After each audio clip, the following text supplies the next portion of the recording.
ఇకన CBI అధికారుల సమావేశం దేని గురించి అని అంటే ఇకన అరెస్టు అనేటువంటి అంశం గురించి లేదా నెక్స్ట్ ప్లాన్ ఆఫ్ యాక్షన్ అంటే అరెస్టు. దీన్ని బట్టి మనం చూడాల్సినటువంటి అంశం ఏంటంటే ఏ క్షణంలోనైనా ఏ నిమిషంలోనైనా ఏ గంటలోనైనా అవినాష్ రెడ్డి అరెస్టు ఇక తప్పదు.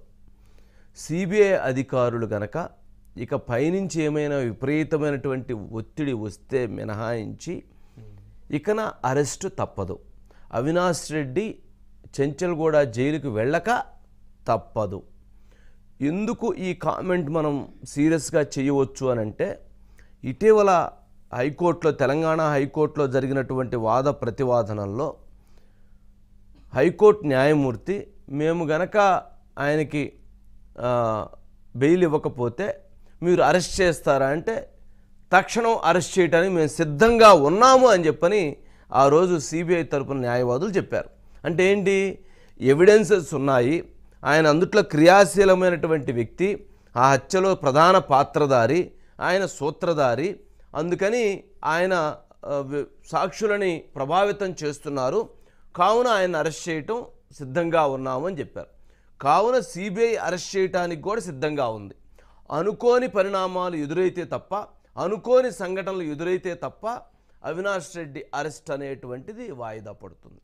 లేదు అనంటే రాబోయేటువంటి 24 గంటలలో ఏ నిమిషంలోనైనా ఏ సెకండ్లోనైనా ఏ గంటలోనైనా అవినాష్ రెడ్డి అరెస్టు ఇక తప్పదు. ఒక ముఖ్యమైన అంశం అది.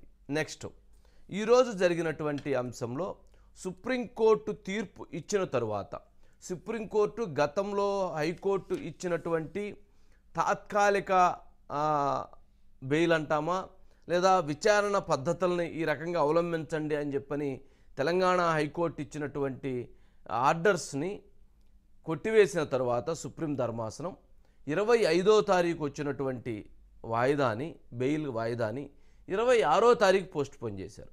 26వ తారీఖు వాయిదాలు అయిన తర్వాత 27కు పోస్ట్ చేశారు. 27 కొంత డిస్కషన్ జరిగిన తర్వాత 28కి పోస్ట్ చేశారు. ఈరోజు ఏమన్నారు అంటే తెలంగాణ హైకోర్టు న్యాయమూర్తి ఈ కేసు సమ్మర్ వెకేషన్ హాలిడేస్ వచ్చినాయి కావున ఇప్పటికిప్పుడు ఈ కేసులో ఈరోజు నేను ఆర్డర్స్ ఇవ్వలేను, కావున జూన్ 5వ తారీఖుకి ఈ కేసును పోస్ట్ పోన్ చేస్తున్నా అన్నారు.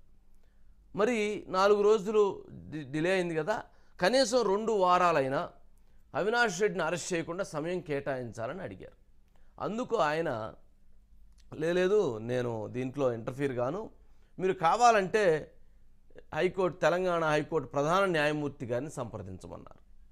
అందుకని వెంటనే ఎవరైతే అవినాష్ రెడ్డి తరపు న్యాయవాదులు తెలంగాణ హైకోర్టు ప్రధాన న్యాయమూర్తి దగ్గరికి వెళ్ళి మరలా అక్కడ పిటిషన్ మూవ్ చేసి మాకు 2 వారాలు అరెస్ట్ చేయకుండా అవినాష్ రెడ్డిని ముందస్తు బెయిల్ ఇవ్వండి, సిబిఐని ఆదేశించండి అన్నారు. వారు దాన్ని చక్కగా సుప్రీంకోర్టు ఇంత ఆర్డర్స్ ఇచ్చిన తర్వాత, సుప్రీంకోర్టు ఈ అంశం మీద ఇన్ని కామెంట్స్ చేసిన తర్వాత మరలా మీరు నా మీద ఇటువంటి ఒత్తిడి తీసుకురావటం లేదా మీరు నా ఈ బెంచ్ పైన మీరు ఈ రిక్వెస్ట్ చేయటం లేదా మీరు ఈ ఒత్తిడి చేయటం సరైనటువంటిది కాదు, కావున మీరు కావాలంటే సమ్మర్ వెకేషన్ బెంచ్ ఉంది కావున సమ్మర్ వెకేషన్ బెంచ్కి వెళ్ళండి అని చెప్పారు. వారు దాంతో ఇప్పుడు ఏమి చేయాలో అర్థం కాక వారి అడుగులు సుప్రీంకోర్టు వైపు వెళ్తున్నాయి. సుప్రీంకోర్టులో ఈరోజు లేదా రేపు స్పెషల్ పిటిషన్ని అంటే బెయిల్ పిటిషన్ని ముందస్తుగా బెయిల్ పిటిషన్ని అక్కడ మూవ్ చేయడానికి కూడా అవినాష్ రెడ్డి తరపు న్యాయవాదులు సిద్ధమయ్యారు. కానీ సుప్రీంకోర్టు ప్రధాన న్యాయమూర్తి చీఫ్ జస్టిస్ ఆఫ్ ఇండియా ఇచ్చినటువంటి ఆర్డర్స్ తర్వాత ఈ కేసులో అంత తొందరగా ఎలా పడితే అలా ఆర్డర్స్ కానీ ఎలా పడితే అలా జడ్జిమెంట్స్ కానీ రావు ఖచ్చితంగా. ఎందుకంటే ఈ కేసు యొక్క ఇంటెన్షన్ని, ఈ కేసులో జరుగుతున్నటువంటి పరిణామాలని, ఈ కేసులో జరుగుతున్నటువంటి అంశాల విషయంలో వారికి ఒక క్లారిటీ ఉంది అనేటువంటి అంశం. ఇక వ్యాఖ్యలను ఖచ్చితంగా వాళ్ళు కన్సిడర్ చేస్తారు. ఇక ఇప్పుడు అవినాష్ రెడ్డి గారి అరెస్టు ఇక తప్పదు. ఇక ఎన్ని రకాలు అంటే ఇక సిబిఐ మీదే విపరీతమైనటువంటి ఒత్తిడి వచ్చి ఈ కేసులో అరెస్ట్ చేయవద్దు అనేటువంటి ప్రెజర్స్ ఉంటే తప్ప ఇక అరెస్టు ఆపేది లేదు. ఇక గంగిరెడ్డి, ఎర్రా గంగిరెడ్డి నేను ఇచ్చినటువంటి దాంట్లో నెక్స్ట్ మంత్ 5వ తారీఖు మే 5వ తారీఖు లోపు కనుక ఆయన సిబిఐ దగ్గర సరెండర్ కాకపోతే ఆయన అరెస్ట్ చేసి అదుపులోకి తీసుకోవచ్చు అని చెప్పారు. అందుకని మే 5వ తారీఖు వారు స్వయంగా వెళ్ళి వారు కూడా అరెస్ట్ అయ్యి వారు కూడా చెంచలగూడ జైలుకి వెళ్ళక తప్పదు.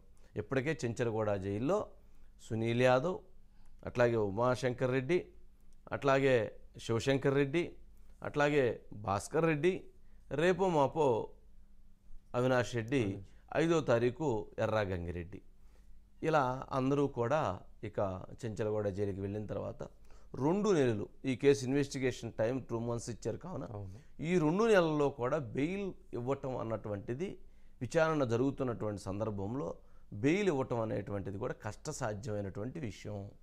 అందుకని వీళ్ళందరూ కూడా 2 నెలల పాటు జైల్లో ఉండాల్సినటువంటి పరిస్థితి ఏర్పడవచ్చు. ఈ అంశానికి సంబంధించి అజిత్ గారు ఉన్నట్టున్నారు కదా. అజిత్ గారు. వంశీ గారు, గుడ్ ఈవినింగ్. గుడ్ ఈవినింగ్ అండి. అనుకోకుండా వచ్చినటువంటి వేసవి సెలవులు, దీంతో కేసులు అనేక మలుపులు, చివరికి ధర్మాసనం మాత్రం సిబిఐని మీ పని మీరు చేసేసుకోండి అని చెప్పేశారు. ఇక ఏంటి అజిత్ గారికి నెక్స్ట్ జరగబోయేటువంటి ప్రక్రియ ఏంటి? నెక్స్ట్ ఏం జరగబోతుంది? అవినాష్ రెడ్డి అరెస్టు అయిన తర్వాత మళ్ళీ బెయిల్స్, తర్వాత ఫర్దర్ ఇన్వెస్టిగేషన్, ఫర్దర్గా దీంట్లో ఇంకెవరి మీద అయితే అనుమానాలు ఉన్నాయో, ఎవరి మీద అయితే ఈ అంశాలు ఆధారాలు ఉన్నాయో వారిని మళ్ళీ నోటీసులు ఇచ్చేటువంటి పరిస్థితి, తర్వాత ఆ ఇన్వెస్టిగేషన్ ఏంటి, ఏం జరగబోతుంది అనుకోవాలి ఈ కేసులో? ఈరోజు ఇచ్చిన దాని ప్రకారం అయితే మన అందరం కూడా చూసాము. ఇది ఇప్పటికిప్పుడు విచారించి తేల్చే అంశం కాదు యాంటిసిపేటరీ బెయిల్ అనేది.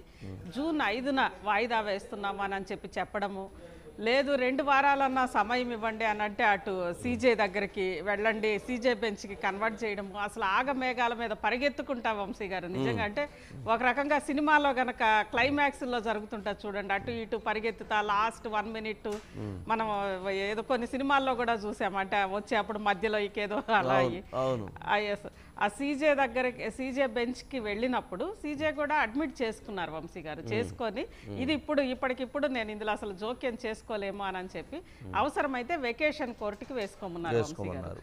వెకేషన్ కోర్టు అంటే రేపు శని ఆదివారాలు అయితే సోమవారం నుంచి కూడా వెకేషన్ కోర్టులో వేసుకోమన్నారు. అయితే ఇక్కడ చిన్న ఇదేంటంటే హైకోర్టే, తెలంగాణ హైకోర్టే ఇది ఇప్పటికిప్పుడు విచారించే అంశం కాదు, దీని మీద డీటెయిల్డ్ విచారణ జరగాలి కాబట్టి జూన్ 5కి వేస్తున్నాము అని అన్నప్పుడు వెకేషన్ కోర్టు ఏదైనా అప్పటికప్పుడు విచారించే అంశాలని తీసుకుంటారు వంశీ గారు బెంచ్ మీదకి. కాబట్టి ఇది ఇంత సుదీర్ఘ విచారణకి అవసరమైన అవినాష్ రెడ్డి గారి ముందస్తు బెయిల్ పిటిషన్ ని వెకేషన్ కోర్టు అడ్మిట్ చేసుకుంటుందా అనేది కూడా ఇక్కడ ఒక అంశం. అయితే ఆ వెకేషన్ కోర్టుకి వెళ్లే వరకు కూడా 48 గంటల సమయం ఉంది వంశీ గారు. ఇప్పటికే సిబిఐకి సంబంధించిన న్యాయవాదులు పదే మాకు అరెస్ట్కి అనుమతి ఇవ్వండి అని అంటూ ఇక్కడి నుంచి తెలంగాణ హైకోర్టు నుంచి సుప్రీంకోర్టు వరకు, అక్కడి నుంచి ఇక్కడి వరకు పాపం వాళ్ళు ఏ కేసు విషయంలో కూడా ఇన్నిసార్లు న్యాయస్థానాల గడప తొక్కి ఉండరు. ఇన్నిసార్లు అడుగుతోన్న సిబిఐ అధికారులకు ఇక స్వేచ్ఛగా అవినాష్ రెడ్డి గారిని కస్టడీలోకి తీసుకొని, అంటే వాళ్ళు అనుకుంటే కస్టడీలోకి వాళ్ళకి ఇక ఏమి ఆటంకాలు లేవు వంశీ గారు. వాళ్ళు కస్టడీలోకి తీసుకోవాలనుకుంటే తీసుకోవచ్చు, తీసుకొని విచారించవచ్చు, లేదంటే ఇక ఆ నెక్స్ట్ అవినాష్ రెడ్డి గారి విచారణ తర్వాత ఆ నెక్స్ట్ ఇంకేదన్నా ఉంటే ఆ స్టెప్కి వెళ్ళొచ్చు. మొత్తం మీద గతంలో సుప్రీంకోర్టు ఏదైతే చెప్పిందో, ముఖ్యంగా గౌరవ చీఫ్ జస్టిస్ సుప్రీంకోర్టు ప్రధానంగా అత్యున్నత దర్యాప్తు సంస్థల విచారణకి ఆటంకాలు న్యాయస్థానాల ద్వారా కలగకూడదు అని ఏదైతే చెప్పిందో అలాంటి పరిస్థితి ఈరోజు అత్యున్నత దర్యాప్తు సంస్థ అయిన సిబిఐ ముందు ఉంది. కాబట్టి మొత్తం కూడా ఇక సిబిఐ అధికారులు ఏం చేస్తారని అనేదే ఇక్కడ వంశీ గారు. దానికి నిన్న మొన్న అందుకే అవినాష్ రెడ్డి గారు చాలా వీడియోస్, అంటే తాను ప్రజా కోర్టులో సరే న్యాయస్థానాల్లో అయిపోయింది, సిబిఐ ఏం చేస్తుందో మొత్తానికి అందరూ కలిసి కూడా ఒక పార్లమెంటు సభ్యుడి స్థాయిలో ఉన్న వ్యక్తిని ఇబ్బందులు పెడుతున్న నేపథ్యంలో అసలు విషయం ప్రజలకైతే వివరించే ప్రయత్నం చేశారు. ఎందుకంటే ఇన్నాళ్ళు ఎప్పుడు కూడా అవినాష్ రెడ్డి గారు ముందుకొచ్చి వీడియోల ద్వారా వివరించలేదు. అది కూడా అది వీడియోలు చెప్పి ఎక్కువ ఆయన దాంట్లో ఎక్కువ ఇరుక్కుపోయాడు. చెప్పాల్సింది ఇంకేదో చెప్పాలనుకొని ఏదో ఇరుక్కుపోయిన పరిస్థితి అయిపోయింది.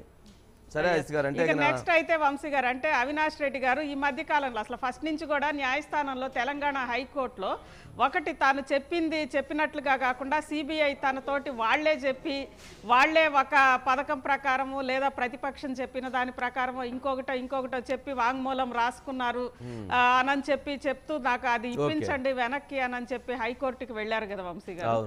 అలాంటి ఆ రోజు ఏమైతే అవినాష్ రెడ్డి గారు చెప్పారో ఇక ఆ దిశలో విచారణ జరుగుతుంది అని అనేది ఇప్పుడు అందరూ కూడా అనుకుంటున్నారు వంశీ గారు. ఇక నా దిశలో జరగవచ్చు, ఎందుకనంటే సిబిఐ ఇప్పటి వరకు చేసిన ఇన్వెస్టిగేషన్లో దీంట్లో పొలిటికల్ లార్జ్ కాన్స్పిరసీ ఉంది అనేటువంటి అభిప్రాయాలు వ్యక్తం చేస్తున్న నేపథ్యంలో ఇక నెక్స్ట్ లెవెల్ ఇన్వెస్టిగేషన్కి ఇక అడుగులు పడేటువంటి అవకాశం ఉండొచ్చు. కానీ ఇప్పటి వరకు సిబిఐ అంటే ఆయన అరెస్ట్ చేస్తే మాత్రం కస్టడీ పిటిషన్ వేసి మరలా అతను 10 రోజులు కస్టడీకి తీసుకొని లేదా 1 వీక్ కస్టడీకి తీసుకొని విచారణ ప్రక్రియ కూడా చేపట్టవచ్చు. తర్వాత ఇక స్టెప్ బై స్టెప్ ఇక్కడ ఇంకొకటి కూడా ఉంది వంశీ గారు. సరే, ఒకటి అవినాష్ రెడ్డి గారి విచారణ, రేపు సిబిఐ తన దర్యాప్తు పూర్తి చేసిన తర్వాత ట్రయల్ కోర్టు లేదంటే హైకోర్టు లేదంటే సుప్రీంకోర్టు వరకు కూడా వెళ్లే ఇది ఉంది. ఇది సుదీర్ఘకాలం కొనసాగే ప్రక్రియ. సిబిఐ దర్యాప్తుకి అయితే డెడ్ లైన్ ఉంది, కానీ ఆ తర్వాత న్యాయస్థానాల్లో వీళ్ళు వెళ్ళి ఎవరైతే రేపు నిందితులుగా ఆరోపించబడతారో నిర్ధారించబడతారో సిబిఐ తోటి వాళ్ళందరూ కూడా కోర్టులకు వెళ్తారు.